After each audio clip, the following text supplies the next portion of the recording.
Hello students, my self Dinesh Kumar Jain, मेरा channel मेडिट्रिक Kota. फिर से हम न्यूटन्स लॉज ऑफ मोशन के बारे में डिस्कस करने जा रहे हैं। देखते हैं। आज जो आपको क्वेश्चन बता रहा हूं थोड़ा ट्रिकी है। बच्चे क्या है कि नॉर्मली कंसेप्ट के अकॉर्डिंग प्रिपरेशन नहीं करते, इसलिए क्या है कि वो उलझ जाते हैं। तो देखिए इसमें क्या है कि प्रॉब्लम क्या है। स्ट्रिंग है, थिन स्ट्रिंग है, थोड़ी मोटी दिखा रही थी ताकि आपको क्या है कि दिख जाए। ओके, ये स्ट्रिंग है जो मासिव है। अगर मासलेस होती तब तो टेंशन हर पॉइंट पे सेम होता। क्यों सेम होता? क्योंकि मासलेस होगी तो क्या है कि फोर्स ही खर्च नहीं होगा ना। सीधी सिंपल सी बात है या नहीं है? तो देखो ये स्ट्रिंग है जिसका मास m है, जिसकी लेंथ a है। ओके, हमने यहां पे किया है कि इधर फोर्स लगा F1 और इधर फोर्स लगा आपको F2। एक्सेलरेशन इसका a है। अब आपको क्या पूछा है, यहां से x डिस्टेंस पे टेंशन कितना होगा स्ट्रिंग में, और टेंशन का x के साथ ग्राफ कैसे होगा। ये पॉइंट जो ना x इक्वल टू 0 का पॉइंट है और ये point x equal to a का पॉइंट है। और जब F1 इक्वल टू F2 हो जाएगा तो टेंशन का ग्राफ कैसा होगा, ये बातें आपको बता दिया है। देखो एक्सेलरेशन का फॉर्मूला क्या है। एक्सेलरेशन का फॉर्मूला हर क्वेश्चन में एक ही होता है, net unbalance force divide by total moving mass. Moving important है, जो मास चल ही नहीं रहा होगा तो काम नहीं आएगा ना। तो देखो एक्सेलरेशन क्या होगा, नेट अनबैलेंस फोर्स। सपोज मान लिया F1 F2 से बड़ा है तो F1 minus F2 upon m, ये आपका एक्सेलरेशन हो गया। अब आपको जैसा पहले बताया था कि क्या है कि यहाँ पे क्योंकि मास का डिस्ट्रीब्यूशन यूनिफॉर्म है तो ये x लेंथ का क्या है कि मास कितना हो जाएगा m/l इंटू एक्स। तो यहाँ पे क्या है कि आपका फॉर्मूला क्या बनेगा, F1 माइनस टेंशन जो x डिस्टेंस पे रहे इक्वल टू मास कितना है m/l into x into acceleration. तो यहाँ पे अगर सोल्व करेंगे m से m कट जाएगा तो कितना हो गया F1 minus F2 x upon l, और ये है F1 माइनस 2। तो टेंशन कितना आ गया, टेंशन आपको आ रहा है F1 minus F1 minus F2 into x upon L. इसे सोल्व करेंगे तो कितना आ गया F1 1 minus x upon L plus F2 x upon L. NEET में क्वेश्चन आएगा तो बच्चे क्या है कि फंस जाएंगे, इसलिए क्या है कि ये कंसेप्ट आपका क्लियर कर देगा। इसलिए ढंग से देखिए पूरे वीडियो को, एक दो बार देखना, कुछ परेशानी आती तो अच्छी तरह समझ सकेंगे। अब आपको क्या है कि बात बता रहे हैं x इक्वल टू 0 पे क्या होगा। x इक्वल टू 0, ये 0 तो टेंशन कितना हो जाएगा F1 हो जाएगा। x इक्वल टू 0 पे देखो ना, ये 0 हो जाएगा, ये भी 0 हो जाएगा। ओके, तो टेंशन कितना आ गया आपका F1 आ गया। अब आपको बात बता रहे हैं x इक्वल टू F का, ये लास्ट पॉइंट। लास्ट पर पिछले बार में जब एक ही साइड फोर्स लगा तो ये 0 हो गया था टेंशन, लेकिन अब ऐसा नहीं है। देखो x इक्वल टू आपने l कर दिया तो ये तो F2 हो गया, x इक्वल टू l कर दिया तो ये 0 हो गया। तो टेंशन कितना बच गया, टेंशन बच गया F2 इक्वल। पहले क्या है कि x इक्वल टू l/2 पे टेंशन कितना आया था आपका F/2, अब ऐसा नहीं है। अब x इक्वल टू l/2 कर दिया, ये कितना हो गया F2/2, ये l/2 कर दिया तो ये कितना हो गया 1/2, तो ये भी F1/2 हो गया। तो टेंशन कितना हो गया F1 प्लस F2 अपॉन 2। अब सबसे खास बात क्या है, जिन बच्चों ने क्या है कि एक ही साइड क्या है कि फोर्स का क्वेश्चन किया होगा, अचानक नीट में दोनों साइड फोर्स लगा के पूछ लेगा तो हमारा दिमाग क्या है कि एक्चुअली क्या है कि मेडिकल ओरिएंटेड है। तो कई बार हम क्या है कि कंफ्यूज हो जाते हैं एग्जाम में, और एग्जाम में कंफ्यूजन का मतलब है कि एक क्वेश्चन के साथ कभी कभी दूसरा क्वेश्चन बिगड़ जाता है मूड खराब होने से। तो मूड खराब करने की जरूरत नहीं है, अच्छी तरह समझ लो, सब क्वेश्चन अच्छे बनेंगे।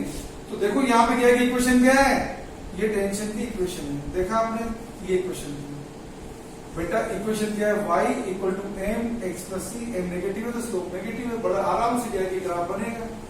ये टेंशन का ग्राफ है x के साथ। x कहां से मेजर करा, राइट साइड से। x इक्वल टू 0 पर टेंशन कितना था F1 और x इक्वल टू l पर टेंशन कितना था F2। ध्यान रखिए 0 नहीं है, ये टेंशन कितना था F2, ये टेंशन कितना F1। ओके, और मिड पॉइंट पे टेंशन कितना था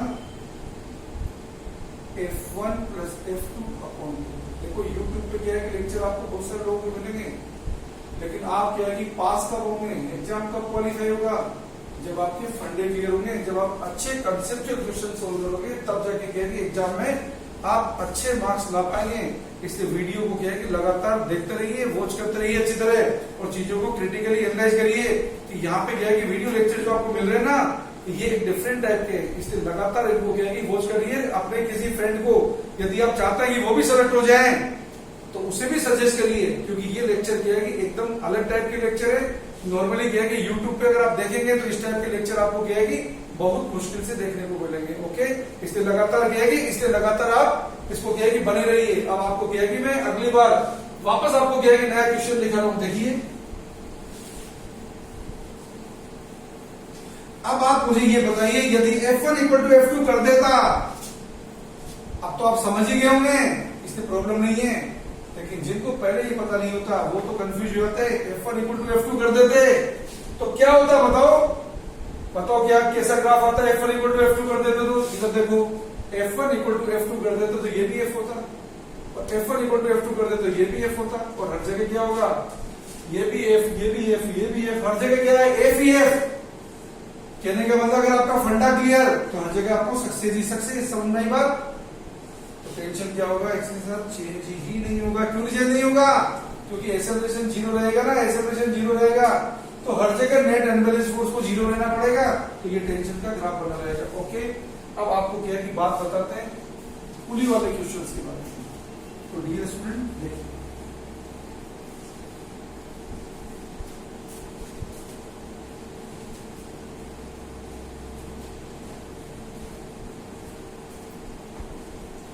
यहां पे आपको क्या है कि मास पुली दिखा है।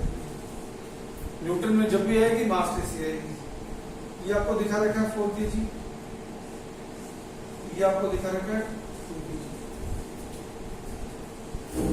आपको यहाँ पे पूछा है स्ट्रिंग में टेंशन कितना होगा, सीलिंग पे रिएक्शन कितनी होगी, और यहाँ पे एक्सेलरेशन कितनी होगी। तो देखिए, एक्सेलरेशन निकालने का एक ही फॉर्मूला है, net unbalance force. Unbalance force कितना है, ये कितना है 4g, ये कितना है 2g।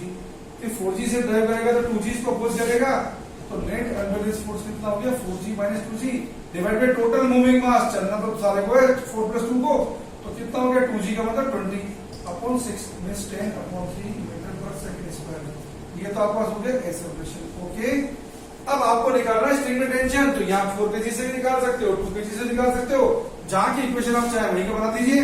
सपोज आप 4 kg का फ्री बॉडी डायग्राम बनाते हैं, ये कितना है टेंशन और ये कितना है 4g, और ये क्या है एक्सेलरेशन। अगर आपने एक्सेलरेशन की डायरेक्शन गलत मान ली होगी तो आंसर नेगेटिव आ जाएगा, कोई टेंशन करने की जरूरत नहीं। और दूसरी साइड में कभी सोल्व करने पे एक्सेलरेशन नेगेटिव हो जाए तो इसका मतलब क्या है कि कई बार क्या होता है, एक साइड सोल्व करते हैं एक्सेलरेशन नेगेटिव आ गया, हमें लगता है कि पार्टिकल सिस्टम दूसरी साइड जा होगा, लेकिन दूसरी साइड लगाने पे भी अगर एक्सेलरेशन नेगेटिव हो जाए इसका मतलब क्या इंडिकेट करेगा, इसका मतलब सिस्टम मूव नहीं करेगा, सिस्टम इक्विलिब्रियम होगा। ये बातें आपको क्या है कि फ्रिक्शन वाले चैप्टर में देखने को मिलेगी। ओके, देखो तो यहाँ पे क्या है आपकी इक्वेशन क्या बनी, 4g minus t equal to क्या बना 4 × a। तो टेंशन कितना आ गया 40 माइनस 4a, a कितना था आपका 10/3, तो कितना हो गया 40 माइनस 40/3। इसको सोल्व करेंगे तो कितना गया 120 माइनस 40 कितना हो गया 80/3। ये न्यूटन कितना यहाँ पे टेंशन। अगर आप कहेंगे पुली का फ्री बॉडी डायग्राम बनाए, पुली मासलेस है, ये कितना R और ये कितना है टेंशन T, ये भी टेंशन T, पुली तो मासलेस है तो R इक्वल टू क्या बनेगा 2T। तो सीलिंग पे लगने वाली नॉर्मल शेप कितनी है, T कितना है आपका 80/3, तो ये कितना है 160/3 न्यूटन आएगा।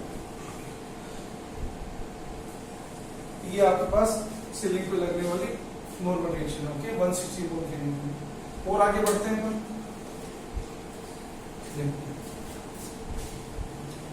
यदि यहाँ पे क्वेश्चन आपको किया कि इस तरीके का आता, स्ट्रिंग के अंदर क्या है कि एक ब्लॉक की जगह 2 ब्लॉक लग जाते हैं, तो देखो हम क्या करते हैं, कोई नया काम नहीं।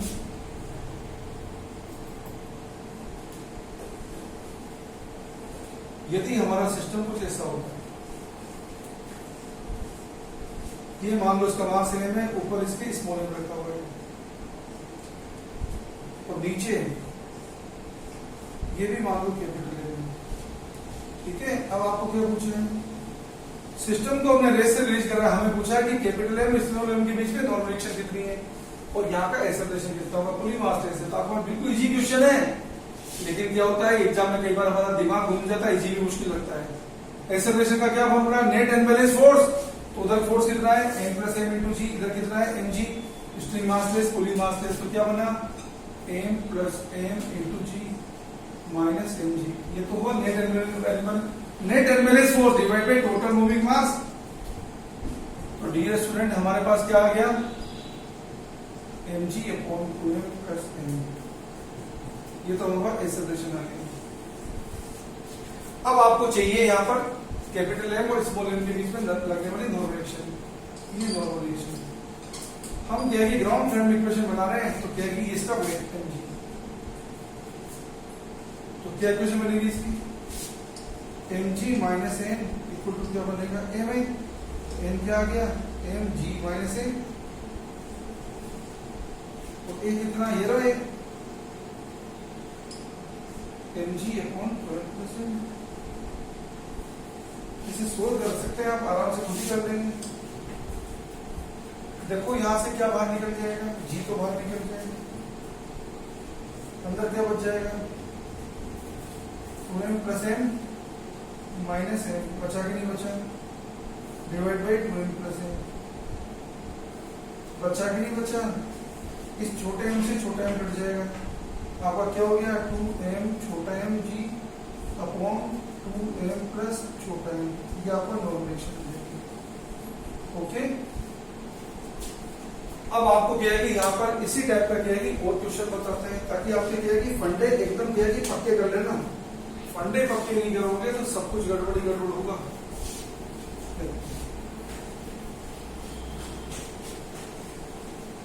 फंडे क्लियर होंगे तो कोई सा भी क्वेश्चन आ जाए कोई दिक्कत नहीं। देखो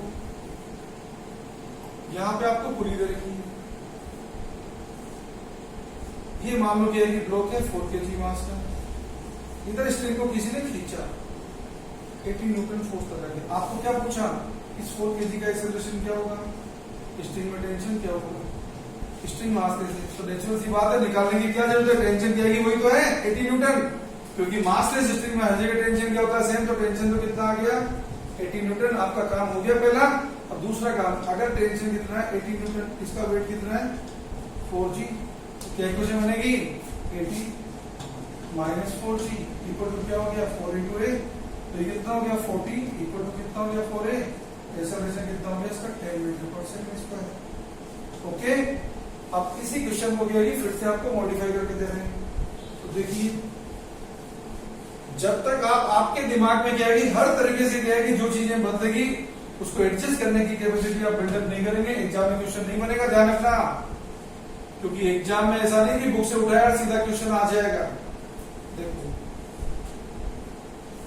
ये मान लीजिए 4 kg का ब्लॉक है, इस 4 kg के ब्लॉक में किसी ने एक्स्ट्रा फोर्स लगा रखा है 20 न्यूटन। ओके, और यहां पर ये 2 kg का ब्लॉक है,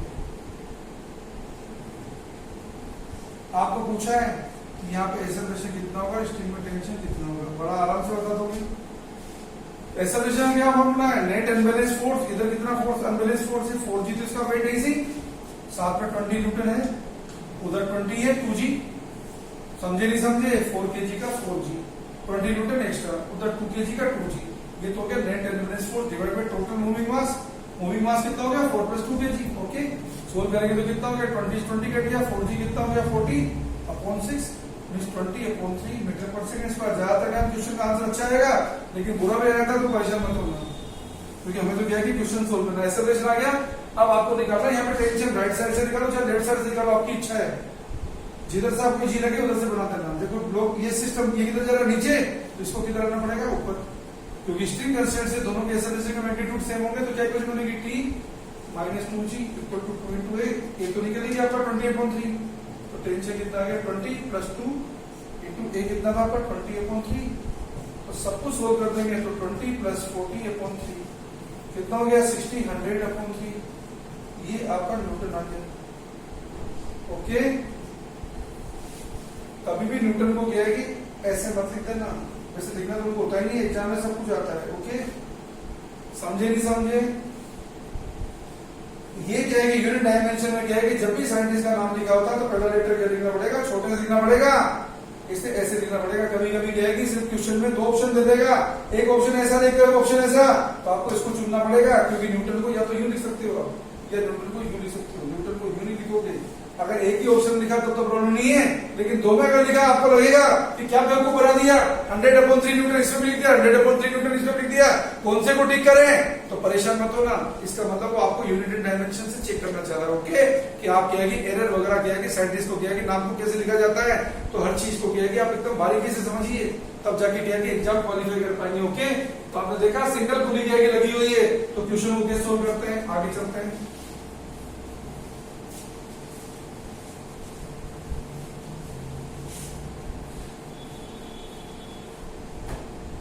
देखो यहां पे आपको दिया ये 2 kg का ब्लॉक है, यहां पे 6 kg का ब्लॉक रखा हुआ है।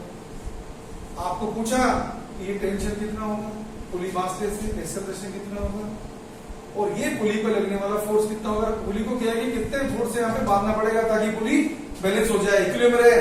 तो एक्सेलरेशन क्या होता है, सिस्टम में सब चीजें स्मूथ है। एक्सेलरेशन क्या होगा, नेट अनबैलेंस फोर्स, इसका फोर्स कितना है 6g, यहाँ तो दोनों डायरेक्शन से बैलेंस रहेगा, इसलिए इसकी तो कहानी खत्म है। तो एक्सेलरेशन क्या हो गया, net unbalance force divide by total moving mass, तो कितना हो गया, ये हो गया 60/8, जो कितना हो गया 30/4, जो कितना हो जाएगा 15/2, और भी चाहो तो 7.5 कर सकते हो, ओके। ये आपका एक्सेलरेशन आ गया। अब आपको क्या चाहिए, टेंशन इधर से निकालो, उधर से निकालो, आपकी इच्छा है तो ऊपर से निकालोगे, टेंशन कितना आ गया 2a, डायरेक्ट निकल जाएगा, तो 2 × 15/2 करोगे तो 15 न्यूटन आ गया। आ गया नहीं आ गया, आ गया। पुली पे लगने वाला फोर्स निकालना है, ये देखो पुली, इधर पुली तो मास है, ये भी कितना फोर्स, ये भी टेंशन T, ये भी टेंशन T। वेक्टर कंसेप्ट से क्या है कि जब दो फोर्स सेम मैग्नीट्यूड लग रहे हैं तो रिजल्टेंट कितना आ गया T√2, तो कितना क्या टेंशन निकाल चुके हैं अपन, ये टेंशन 15 न्यूटन, तो फोर्स कितना हो गया 15√2 न्यूटन। तो इतना क्या है कि पुली फोर्स लग रहा है, तो पुली को यहाँ से बांधो, इतना फोर्स लगा दी ताकि क्या है कि पुली इक्विलिब्रियम पे रहे। तो पुली पे लगने वाला फोर्स कितना है 15√2 न्यूटन, और कितने एंगल लगेगा 45 डिग्री से लगेगा हॉरिजॉन्टल में, ओके। तो डियर स्टूडेंट आपने देखा, अगर क्या है कि यहाँ पर याद रखना सिंगल स्ट्रिंग जो होती है, सिंगल मासलेस स्ट्रिंग में टेंशन हर जगह सेम होगा, लेकिन अगर अलग अलग स्ट्रिंग होगी तब तो टेंशन क्या होगा, डिफरेंट पॉइंट पे डिफरेंट होगा, ओके। तो देखते हैं अब हमारे पास क्या है कि सिस्टम कैसा होता है, ये मान लो 2 kg होता है,